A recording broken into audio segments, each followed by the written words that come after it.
So, Russ, here's the situation. It would be difficult for any player to go from being the NBA's MVP to then accepting a role where you come off the bench. Russell Westbrook, a former MVP and 9-time All-Star, now faces a harsh reality. No NBA team wants him. While critics call it the end of his career, NBA players are not staying quiet. I always vouch for Russ. I will always vouch for him anytime I get the chance. I would team up with Russ again in a heartbeat after my experience playing with him in Oklahoma City. Paul George, Patrick Beverley, and others are stepping in to defend him. Their reaction to him still being unsigned raises a bigger question. Why is the NBA turning its back on one of its legends? Let's find out. The defenders speak out. In the world of professional basketball, loyalty can be a rare commodity. Players move from team to team, competing against former brothers-in-arms one season and playing alongside them the next. But when Russell Westbrook found himself in an unprecedented position and signed as an NBA free agent at 36 years old, something remarkable happened. The players who knew him best did not stay silent. They spoke up loudly, not in whispers or careful political statements, but with genuine emotion and sometimes anger at what they saw as a profound disrespect toward one of the game's greats. These were not just throwaway comments. They were passionate defenses of a player who had clearly earned the respect and loyalty of those who knew him best. Perhaps the most vocal defender was Michael Porter Jr., Westbrook's former teammate with the Denver Nuggets, who had recently been traded to the Brooklyn Nets. On September 23, 2025, Porter appeared on the Respectfully Justin Labboy show and did not hold back. His words painted a picture of someone who had watched Westbrook navigate one of the most difficult transitions any professional athlete can face, going from an MVP-caliber superstar to a role player, and had been moved by what he witnessed. Porter's frustration was palpable from the start. So, Russ, here's the thing. It would be hard for any player to go from being the MVP of the NBA to then taking on a role where you are coming off the bench. Even for me, going from being the best player to then having some injuries and having to accept a new role was tough. So, for Russ to go from MVP to then be told he is going to play this type of role, and to then go to these different teams and get disrespected by so many people. When he went to the Lakers, he was disrespected terribly. When he went to the Clippers, people hated on him excessively. Meanwhile, he has been the NBA's MVP. I feel like all those things weighed on Russ. He specifically called out Lakers and Clippers fans for their treatment of Westbrook during his tumultuous Los Angeles years. What made Porter's comments particularly powerful was his willingness to address the elephant in the room, the persistent rumors about Westbrook being a problematic locker room presence. The scrutiny had been intense, with whispers following Westbrook from team to team, but Porter shut it down emphatically. There were rumors about Russ ruining the locker room. That is a lie. He bought into the system. He was cheering people on, Porter stated, using his platform to counter narratives that had dogged Westbrook throughout his journeyman phase. Porter continued, his admiration clear. But Russ and I had a good relationship. I looked up to Russ in a lot of ways. When I was young, the Oklahoma City Thunder was the team I watched Kevin Durant in him. So it was incredible getting to know Russ. He is a fierce competitor. You talk about greatness. Russ, to this day, is a little older now and can still move, but every day he is in the gym getting shots up and doing his thing. The things that came out were normal things that happened within an 82-game NBA season. I do not know who leaked some of the stuff in the locker room. I do not know if it was one of the coaches, but it was a little strange because the things that came out were minor. Teammates are going to not see eye to eye, and they are going to get into it. It was little stuff. Porter's defense resonated because it came from a place of personal experience and genuine admiration. At 27 years old, Porter had watched Westbrook up close during the 2024-25 season, had seen how he prepared, how he carried himself, and how he interacted with teammates. But Porter was not alone in his defense of Westbrook. Patrick Beverley, the retired guard who had transitioned into a successful podcast career, used his platform on the Pat Bev Pod to express his disbelief at Westbrook's situation. On August 28, 2025, Beverley minced no words. It is shocking, man. Westbrook is still stretching with the team every single day. We are talking about a man who is elite. He shot 40% on threes in Denver.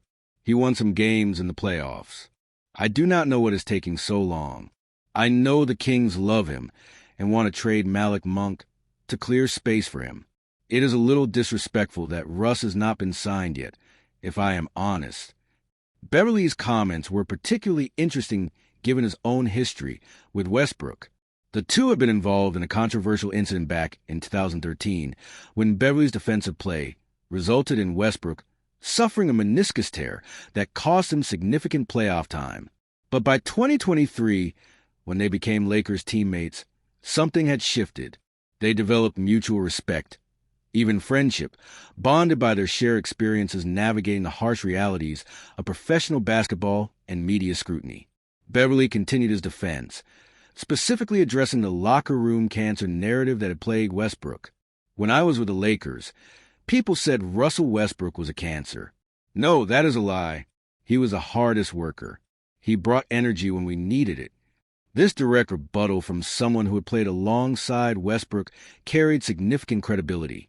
Paul George, another former teammate who had played alongside Westbrook on both the Oklahoma City Thunder and the Los Angeles Clippers, also weighed in. On his podcast, Podcast P with Paul George on August 15th, 2025, George expressed his confusion. Man, Russ being signed is wild to me after what he did in Denver. Coming off the bench, he sparked that run to the semifinals. Teams are sleeping on a guy who is still crashing the boards like it is 2017. I saw it firsthand in L.A. His leadership kept us locked in when Kawhi and I were injured. George's perspective was particularly valuable because he had experienced both the highest highs and lowest lows with Westbrook. I always vouch for Russ. I will always vouch for him. Anytime, any chance that I can team up with Russ after that experience playing with him in Oklahoma City, I will be the first to voice my support. People do not understand. It goes deeper than what he brings on the court. What he brings off the court to a locker room and to an organization is one of a kind. His passion. Talk about somebody that is just all in and all about the team. George elaborated on their Oklahoma City connection. We wanted him back in Oklahoma City, no question. He is just so valuable. Not just the points or assists, but that fire. He teaches the young guys how to compete. If Philadelphia had the space, I would vouch for him tomorrow. What made these defenses so compelling was their timing and sincerity. These were not obligatory statements made when Westbrook was riding high. These were unprompted, passionate defenses of a player who was down, who was being overlooked, and who many had written off. Porter, Beverley, and George were using their platforms to say, "You are wrong about this guy. You do not know what he brings. You are making a mistake." The defenses extended beyond just these three players. Kevin Durant and Chris Paul also defended Westbrook from critics. When asked about the criticism Westbrook receives, Durant responded, "But Russ, no, we are not about to criticize him. People are always going to criticize when you are successful and you have been doing your thing for this long. Somebody is probably always going to find something that they do not like about you." Durant continued, "So, when he is retired, people are going to really tell the truth about how they feel about his game. Right now, it is a fun thing to do to make a joke out of Russ, but the way he's been playing since he got with the Clippers showed everybody who he really is." Chris Paul added his perspective. "I feel like the only people who do that are the people who do not know basketball and do not know what it is like to compete. For me, Russ is one of my closest friends. So, people who do that and talk crazy probably wish they could be in that situation." Raymond Felton, a former Oklahoma City teammate, also spoke out, expressing his dismay at how Westbrook had been treated throughout his career. The man has been hated on his entire career. How can you just disrespect a man and his loyalty? Felton asked, pointing specifically to Westbrook's decision to stay in Oklahoma City after Kevin Durant left in 2016, a choice that spoke to his character and commitment.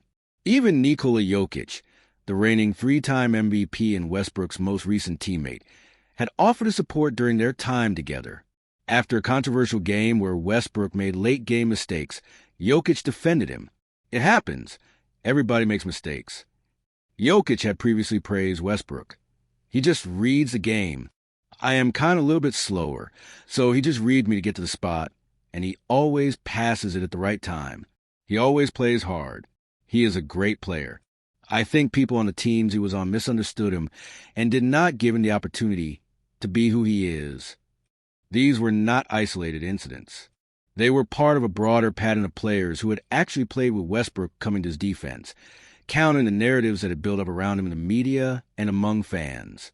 Austin Reeves, Bradley Beal, Aaron Gordon, and Jamal Murray had all spoken positively about Westbrook's leadership and strong work ethic at various points, praising qualities that do not show up in box scores, but matter tremendously in the day-to-day grind of an NBA season.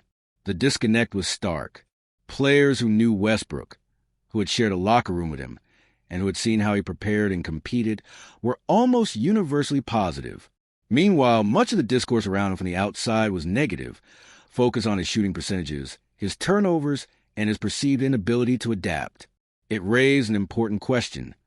Who should we trust more? The teammates who worked alongside him daily, or the analysts and fans judging from afar? The shocking reality. The passionate defenses from Westbrook's teammates made the reality of his situation all the more jarring. Picture this. It is September 30th, 2025. NBA training camps are in full swing. Media days have come and gone. Every team in the league has assembled their rosters, welcomed their players back, and started preparing for the upcoming season. But there is one glaring absence that has the basketball world buzzing. A 9-time All-Star, a former MVP, the all-time leader in triple-doubles with over 200 to his name, remains unsigned. Russell Westbrook, at 36 years old, finds himself in unprecedented territory. For the first time in his illustrious 17-year career, he is watching the NBA season approach without a team to call home. This is not how the story was supposed to unfold. Just months earlier, Westbrook had completed what many considered a redemption season with the Denver Nuggets. Coming off the bench for the first time in years, he averaged 13.3 points, 6.1 assists for 0.9 rebounds, and 1.4 steals across 75 games, shooting an efficient 44.9% from the field, and even improving his three-point percentage to 32.3%. He meshed beautifully with Nikola Jokic, provided crucial energy off the bench, and helped guide Denver to the Western Conference semifinals. His performance was so impressive that he finished 7th in Sixth Man of the Year voting, a remarkable achievement for a player who had been written off just a year prior. But on June 29th, 2025, Westbrook made a decision that would define his offseason. He declined his $3.4 million player option with the Nuggets, betting on himself to secure a larger role and better compensation elsewhere. The logic seemed sound at the time. He had just proven he could still contribute at a high level. Teams would surely value his championship experience, his leadership, and his relentless motor. The phone would ring. Offers would come. Right? Wrong. As summer turned to fall, as free agency opened and closed, and as training camps approached and then began, that phone remained eerily quiet. The market for Russell Westbrook had essentially dried up, leaving one of basketball's most iconic players in a state of limbo that seemed almost surreal. The implications of the situation extend far beyond one player's career. This is Russell Westbrook we are talking about, a cultural icon, a fashion trendsetter, a player who redefined what we thought was possible from the point guard position. This is a man who averaged a triple-double not once, not twice, but multiple seasons in a row, breaking Oscar Robertson's long-standing record and establishing himself as one of the most statistically dominant players in NBA history. This is a player who stayed loyal to Oklahoma City after Kevin Durant left, who willed a rebuilding Thunder team to the playoffs through sheer force of will and determination. This is a future Hall of Famer, a member of the NBA's 75th anniversary team, someone who has given everything to this game for nearly 2 decades. And yet, here we are. Media Day came and went on September 29th, 2025, and for the first time in his career, Westbrook was not there. While his peers smiled for cameras, answered questions about their championship aspirations, and posed in their new uniforms, Westbrook was notably absent from the festivities. The sight of every other NBA team assembled without him sent shockwaves through the basketball community. Social media erupted with reactions. Fans could not believe what they were seeing, or rather what they were not seeing. Russell Westbrook is really teamless. It is media day. This is unreal. One fan posted, capturing the disbelief that many felt. Another wrote, I would be very shocked if Russ does not play. If he does not, man, the sadness was palpable even through the screen. This is tough. Can someone take him? Pleaded another, speaking for countless basketball fans who could not fathom a season without Westbrook's electric energy. But perhaps the most telling reaction came from someone who simply wrote, It did not dawn on me that free agents do not have media day. This must feel crazy for Russ. That comment gets to the heart of what makes the situation so jarring. The psychological and emotional weight of being left out, of watching your profession move forward without you, of feeling like you've been forgotten or discarded. The question everyone was asking was simple but profound. How did we get here? How did a player of Westbrook's caliber, with his resume, his accolades, and his proven ability to contribute at a high level, end up in this position? The reasons, as it turns out, are complex and multifaceted, reflecting not just Westbrook's individual circumstances, but broader trends in how the NBA values veterans, evaluates playing styles, and operates under constraints of the modern collective bargaining agreement. At 36 years old, turning 37 in November, Westbrook represents a dying breed in the NBA. The high-usage, ball-dominant point guard who thrives in transition and attacks the basket with reckless abandon. In an era where three-point shooting efficiency has become paramount and where teams build their offenses around spacing and ball movement, Westbrook's skill set, remarkable as it still is, does not fit neatly into modern NBA systems. His career 30.5% three-point shooting percentage raises red flags for teams obsessed with floor spacing. His tendency to dominate the ball, while effective in certain contexts, clashes with the share-the-wealth philosophy that defines most successful modern offenses. But it is not just about style of play. The NBA's salary cap structure, particularly the new collective bargaining agreement with its first and second aprons, has created a landscape where teams are extraordinarily cautious about adding veterans, even highly accomplished ones, if they cannot offer clear value at a specific price point. Westbrook was reportedly seeking $5 to $7 million annually, above the veteran's minimum of approximately $3.3 million. But teams balked at that number. They looked at his age, his injury history, including the hand surgery he underwent in May 2025, his declining athleticism, and decided the risk was not worth the reward. The market essentially told Westbrook something he probably did not want to hear. His perceived value had dropped significantly. League sources indicated that multiple teams had expressed some level of interest, but that interest never translated into concrete offers. The Sacramento Kings emerged as the most likely destination, but even that situation became complicated as the team struggled to create roster space by trading Malik Monk or Devin Carter. What makes this all more painful is the context of Westbrook's recent success. This is not a player who was bad last year and got deservedly passed over. This is not someone who had clearly lost his ability to compete at the NBA level. Quite the opposite. Westbrook had just completed one of his better seasons in years, proving he could accept a reduced role, play within a system, and contribute meaningfully to a winning team. The Nuggets were successful with him in the lineup, and his chemistry with Jokic had been one of the feel-good stories of the season. Yet, the criticism had persisted throughout his career. As one analyst noted, I just saw a stat that the Lakers' Russell Westbrook is the least guarded guard in the NBA, that teams essentially do not guard him and beg him to shoot.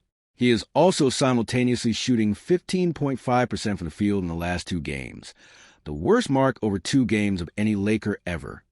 So why then did Denver not simply bring him back? Why did not other contenders line up to sign him at the veteran's minimum, if not more? The answer reveals uncomfortable truths about how quickly the NBA moves on from its stars, how ruthlessly teams evaluate cost versus benefit, and how little sentimentality factors into basketball operations decisions. This was not just about basketball fit or salary constraints. It was about a fundamental shift in how the league values different types of players. And Westbrook, for all his accomplishments and all the passionate defenses from his teammates, found himself on the wrong side of that equation. The disconnect between what his teammates saw, his leadership, his work ethic, his competitive fire, and what front offices valued created a gap that left one of the game's greatest competitors watching from the sidelines as a new season approached. The hard truth and what's next. As passionate as the defenses were, they could not change the fundamental reality. Russell Westbrook remained unsigned, and as each day passed, the likelihood of him starting the 2025-26 season on an NBA roster grew increasingly uncertain. The question shifted from will Russ find a team to why can't Russ find a team? And the answers, uncomfortable as they might be, revealed difficult truths about the modern NBA. The athletic decline cannot be ignored. At 36 years old, Westbrook simply is not the same player who won MVP in 2017. The explosiveness that once allowed him to attack the rim at will has diminished. The lightning-quick first step that made him virtually unguardable in transition has slowed. These are not criticisms. They are observations about the inevitable aging process that affects every athlete, no matter how great. Westbrook underwent hand surgery in May 2025 to repair ligament tears and fractures, adding to concerns about his durability. His minutes had already decreased significantly from 34.3 per game with the Clippers to 27.9 with Denver. And in the playoffs, that number dropped even further to just 18.2 per game during the conference semifinals. The shooting woes are perhaps even more problematic. Westbrook's career 30.5% three-point percentage is well below the league average, which hovers around 36 to 37%. In an era where floor spacing is considered essential to offensive success, that is a significant liability.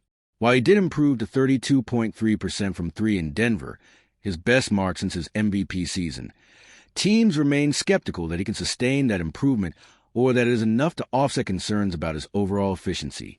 His high turnover rate, averaging 3.2 per game last season with a career average of 3.9, also raises red flags for teams looking to limit possessions given away. But perhaps the most damaging factor was something more intangible. The perception that Westbrook's playing style does not translate to winning basketball at this stage of his career.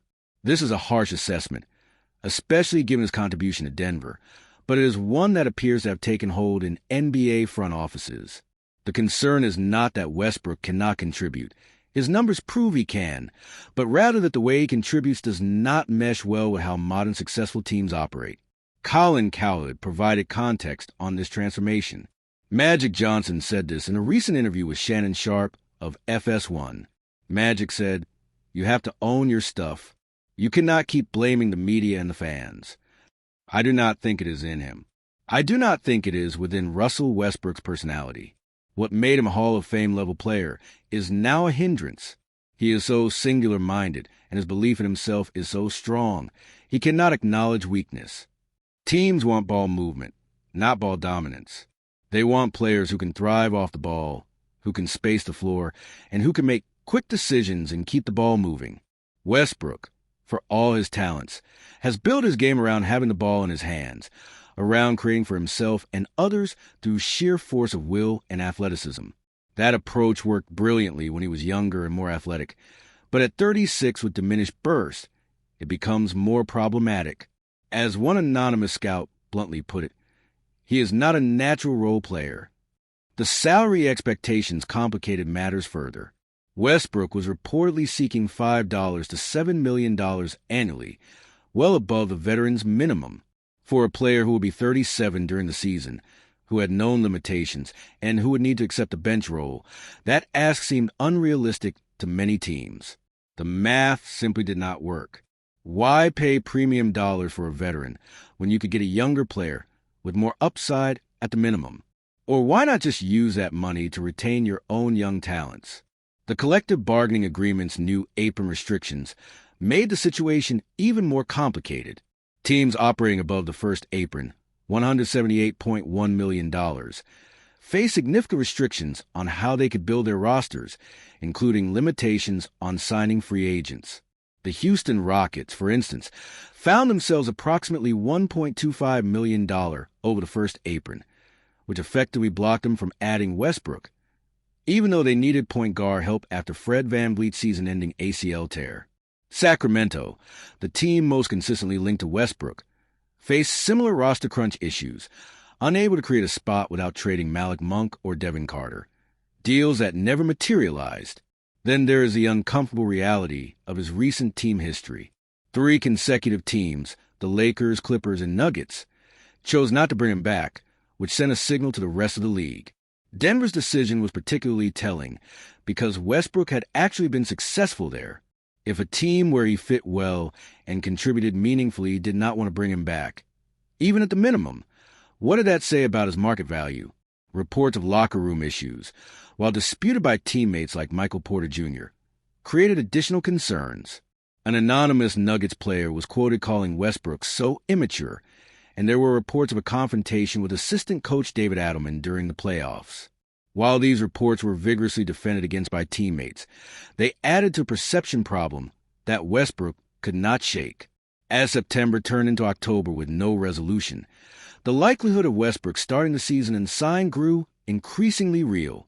League sources indicated they would not be surprised if Westbrook enters the season unsigned, a stunning development for a player of his stature. The comparison to Carmelo Anthony's situation in 2022, when the former scoring champion went unsigned for months before eventually landing with the Lakers, became impossible to ignore. So what comes next for Russell Westbrook? The options are realistically limited. The Sacramento Kings remain the most likely destination, contingent on them creating roster space. A reunion with DeMar DeRozan, playing behind Dennis Schroeder, providing bench energy and veteran leadership. It is a role that could work for both sides. But as of October 1st, 2025, that deal had not materialized, and with each passing day, it became less likely. Other potential landing spots: the Golden State Warriors needing a second unit spark, the Miami Heat looking for veteran presence, the Detroit Pistons trying to add leadership to a young core, all remain speculative at best. Each had their own roster constraints and priorities that apparently did not include Westbrook at his asking price. The possibility of overseas basketball exists, with EuroLeague teams potentially offering significant money. But for a player who has spent his entire career in the NBA, who is a cultural icon in American basketball, and who has built his brand around being one of the league's stars, that option likely represents a last resort, not a preferred destination. Retirement is another possibility, though Westbrook's continued training regimen suggests he is not ready to hang it up, and his dedication to staying in game shape, working out on his yacht, and maintaining his conditioning all point to a player who believes he still has something to offer, who is not ready to accept that his career might be over. Even reflecting on his own journey, Westbrook once shared his academic priorities. I was a great student in school. I did not rely on basketball. My parents always told me I needed to get a good education. I was actually thinking about going to Stanford for academics out of high school. So that was my first option. Basketball was just another way to get to college, so my parents would not have to pay for it. That mentality of having options, of not being defined solely by basketball, may serve him well now. The waiting game continues, with Westbrook caught in a painful limbo. Training camps have started without him. Media days have come and gone without his presence. The regular season looms just weeks away, and with each passing day, the window for joining a team grows smaller. Teams have set their rotations, established their chemistry, and begun their preparation. Adding a player of Westbrook's stature and needs midstream becomes increasingly complicated. Westbrook's unsigned status forces us to confront uncomfortable questions about loyalty, about how quickly the league moves on from its stars, and about the value we place on different types of contributions. It highlights the brutal reality that professional sports, for all the emotion and passion they inspire, ultimately operate on a ruthless logic that has no room for sentiment or nostalgia. As October unfolds and the regular season approaches, Russell Westbrook's future remains uncertain. Whether he finds a landing spot with Sacramento or elsewhere, whether he eventually accepts a training camp invite, whether he considers overseas options, or whether he decides to walk away from the game on his own terms, only time will tell.